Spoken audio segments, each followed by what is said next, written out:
سمجھ آ جائیں گے کہ معاملات کس نہج پہ جا رہے ہیں اور کس خطرناک ایک ڈائریکشن کی طرف چیزیں جا رہی ہیں.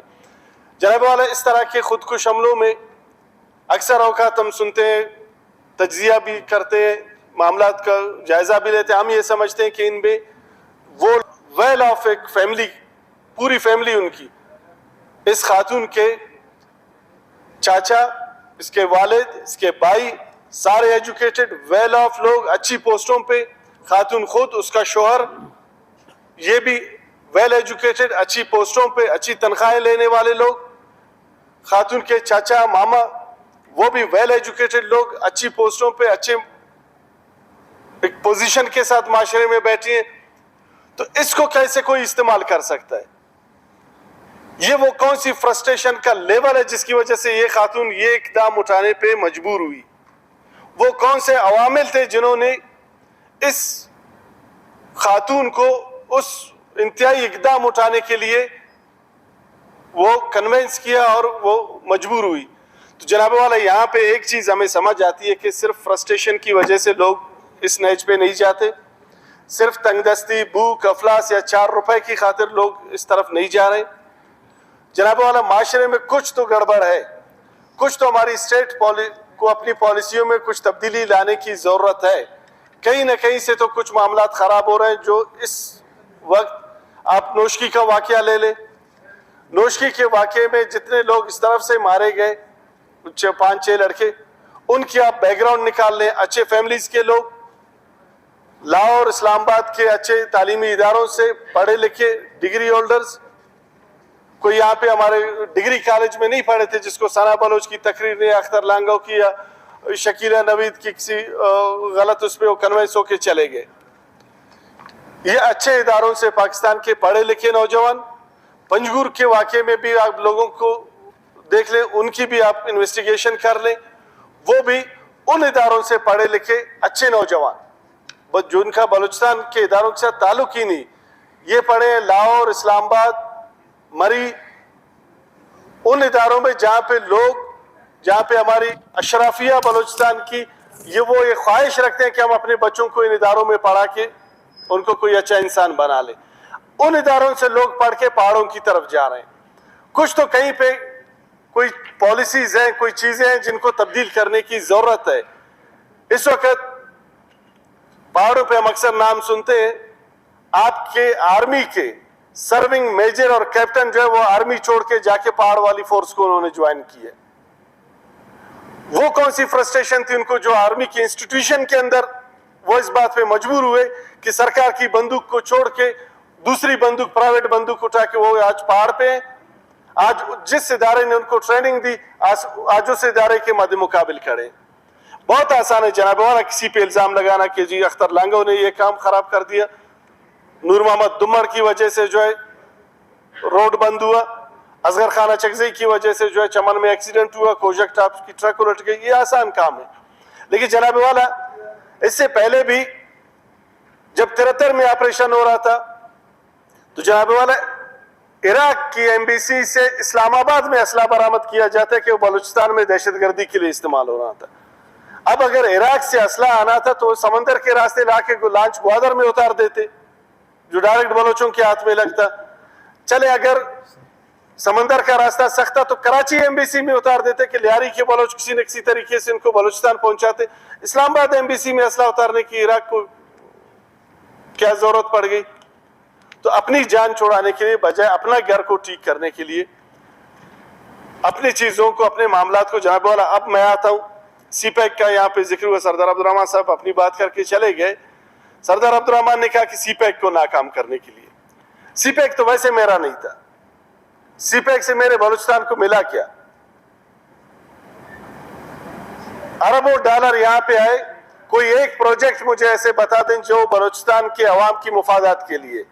سی پیک کے پیسوں سے صرف گوادر میں ایئرپورٹ بن رہا ہے جہاں پہ چائنیز کے یا دوسرے لوگ جو گوادر پہ آ رہے ہیں کاروبار کرنے کے لیے ان کے جہاز اتریں گے. میرے لوگوں کی تو پیروں پہ جوتی نہیں ہے, وہ جہاز میں خاک بیٹھیں گے. سی پیک میں کے حوالے سے گوادر پورٹ میں جو ڈیولپمنٹ ہو رہی ہے, شپ بھی ان کے, مال بھی ان کا, کاروبار بھی ان کا, وہ اپنی کاروبار اپنی چیزوں کو ٹھیک کرنے کے لیے بنا رہے ہیں. آپ مجھے بتا دیں سی پیک کے پیسوں سے گوادر کے مقامی لوگ جو 80-90 ہزار سے زیادہ ان کی آبادی نہیں ہے, ہم تو آج تک ان کو جو ہے پینے کا صاف پانی نہیں دے سکے. 56 بلین سے زیادہ کا سی پیک کا انویسٹمنٹ پاکستان میں آئے. موٹر ویز آپ نے لاہور میں اور پنجاب میں بنا دی. آپ کے میٹرو جو ہے, گرین بس ہے, میٹرو ہے, اورنج لائن ہے, پتہ نہیں کیا کیا, یہ تو آپ نے لاہور میں بنا دی. جتنے موٹر ویز تھے وہ سارے آپ کے سندھ پنجاب میں اور وہاں پہ بن گئے. Islamabad D I Khan motorway, D G Khan Lahore motorway, پتہ نہیں فیصل آباد سے کہاں کا.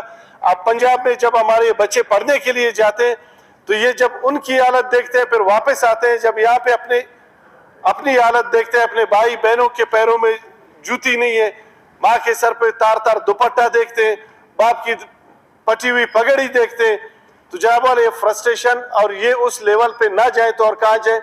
تو جناب والا اس کی ہم مذمت کرتے ہیں, اس قرارداد کی ہم آج حمایت بھی کرتے ہیں, لیکن ہماری یہ ریکویسٹ ہے آپ سے, اس ایوان سے جناب قائد ایوان بھی بیٹھے, اس میں کچھ امینڈمنٹ لے آئیں.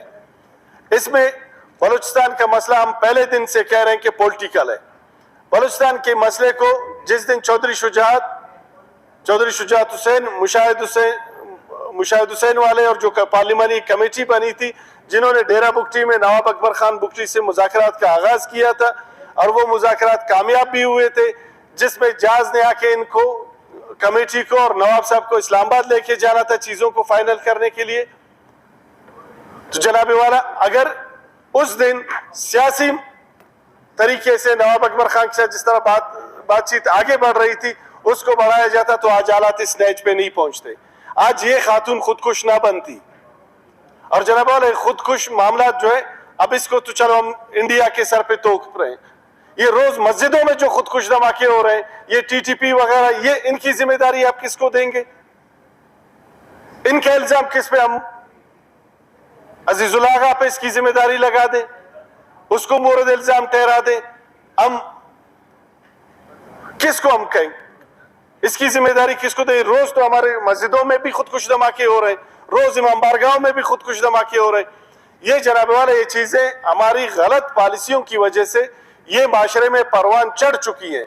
اب ان غلط پالیسیوں کو جب تک ہم ٹھیک نہیں کریں گے, جب تک ہم ڈائریکشن صحیح نہیں کریں گے, یہ معاملات, اس کے لیے ہمیں اور آپ کو تیار رہنا چاہیے. یہ معاملات ہمارے اور آپ کے ساتھ ہوتے رہیں گے. اور جناب والا یہاں پہ بات یہ نہیں کہ کچھ دوست کہتے ہیں کہ جی استاد کا قتل, کچھ کہتے ہیں کہ جی پڑھے لکھے لوگوں کا قتل. جناب والا جس خاتون نے خودکش کیا یہ خود ٹیچر ہے. اگر وہ چائنیز جن کی وین پہ دھماکہ ہوا ہے اور وہ مرے تو مارنے والی بھی ٹیچر ہے.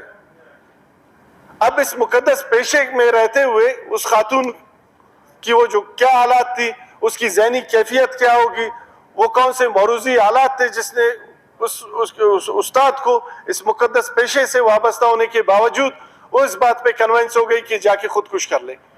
تو جناب والا یہ پولیٹیکل مسئلہ ہے, اس کو اس قرارداد میں شامل بھی کیا جائے, اس قرارداد کو پاس کرنے کے لیے کہ بلوچستان کے مسئلے کو, یہ پیور پولیٹیکل مسئلہ ہے, اس کو سیاسی بنیادوں پہ سیاسی ڈائلاگ کے ذریعے حل کیا جائے.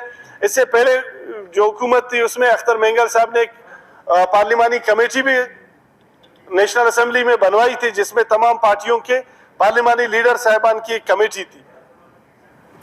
وہ کمیٹی نوٹیفائی تو ہو گئی لیکن اس کمیٹی نے بلوچستان کا آج تک نہ وزٹ کیا, نہ اس کمیٹی نے اس ایشو پہ کوئی آج تک کوئی میٹنگ بلائی. اس کی وجہ بھی یہ ہے کہ ہمیں یہاں پہ صرف تقریروں کے لیے حد تک یا ان معاملات پہ بات کرنے کی حد تک تو ٹھیک ہے, میرا بھی اختیار ہے, سردار عبد الرحمان صاحب کا بھی اختیار ہے, باقی دوستوں کا بھی اختیار ہے, اور بھی ساتھی اس میں بات کریں گے, لیکن مسئلہ تقریروں سے حل نہیں ہوگا جناب چیئرمین. مسئلے کے لیے سنجیدگی سے سر جوڑ کر بیٹھنا ہوگا اور اختیارات کے ساتھ بیٹھنا ہوگا. اس طرح نہیں ہوگا کہ یہاں پہ کمیٹی بیٹھی ہے, یہاں پہ فیصلہ کہیں اور پہ ہو رہا ہے, ان کی ریکمنڈیشن کچھ اور ہے, عمل درآمد کچھ اور ہو رہا ہے. ہمیں چودھری شجاعت اور مشاہد حسین والی کمیٹی نہیں چاہیے.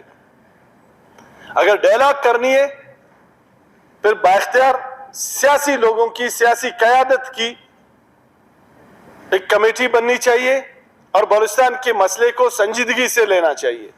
جب تک اس کو سنجیدگی سے ہم نہیں لیں گے, جب تک اس کے روٹ کازز کا ہم جائزہ نہیں لیں گے, تب تک, کیونکہ پہلے کہتے تھے کہ جی 3 سردار ہیں, پھر کہتے تھے کہ قبائلی سرداروں کی وجہ سے بلوچستان کی حالات خراب ہے.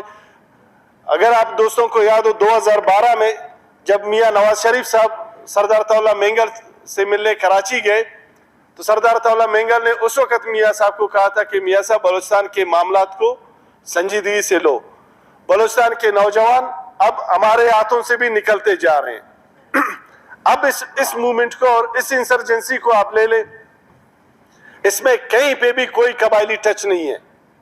کہیں سے آپ کو یہ نہیں لگے گا کہ یہ کوئی قبائلی لوگوں کی ایک موومنٹ ہے. 73 والے پہ آپ بول سکتے تھے کہ قبائلی سرداروں کی وجہ سے لڑائی ہوئی. نواب نوروز خان اٹھا تو اس کے ساتھ اس کے قوم والے اٹھے. خان احمد یار خان کا بھائی وہ پہاڑوں پہ چلے گئے تو کلات کے قبائلی لوگ اس کے ساتھ چلے گئے. لیکن یہاں پہ معاملہ بالکل الٹ ہے جناب والا. پہاڑوں پہ آپ کو جتنے نوجوان مل رہے ہیں, جتنے نوجوان مقابلوں میں آپ لوگوں نے مارے, جن کی تصویریں آپ لوگوں نے دی ہے میڈیا پہ, جن کی تفاصیل آپ نے دی ہیں, جتنے واقعات پہ آپ کے ہاتھ آئے یا گرفتار ہوئے, ان میں آپ مجھے کوئی ایک قبائلی ٹکری, کوئی وڈیرا بتا دیں. تمام کے تمام اچھے اداروں سے پڑھے لکھے نوجوان لڑکے. تو یہ لڑائی ایک سوچ اور ایک فکر اور ایک شعور کے تحت ہو رہی ہے.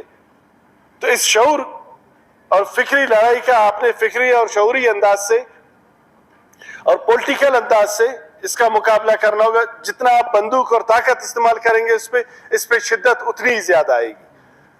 تو اس قرارداد میں شامل کیا جائے کہ بلوچستان کے حوالے سے اداروں کا, سرکار کا, اسٹیبلشمنٹ کا, ان کی پالیسی, اس کے اوپر بھی غور ہونا چاہیے. پالیسی بھی بلوچستان کے حوالے سے تبدیل ہونی چاہیے. اور بلوچستان کا یہ جو معاملہ ہے یہ سیاسی مسئلہ ہے, اس کو سیاسی قیادت اور سیاسی طریقے سے پولیٹیکل ڈائلاگ کے ذریعے اس مسئلے کا حل ڈھونڈا جائے. بہت شکریہ.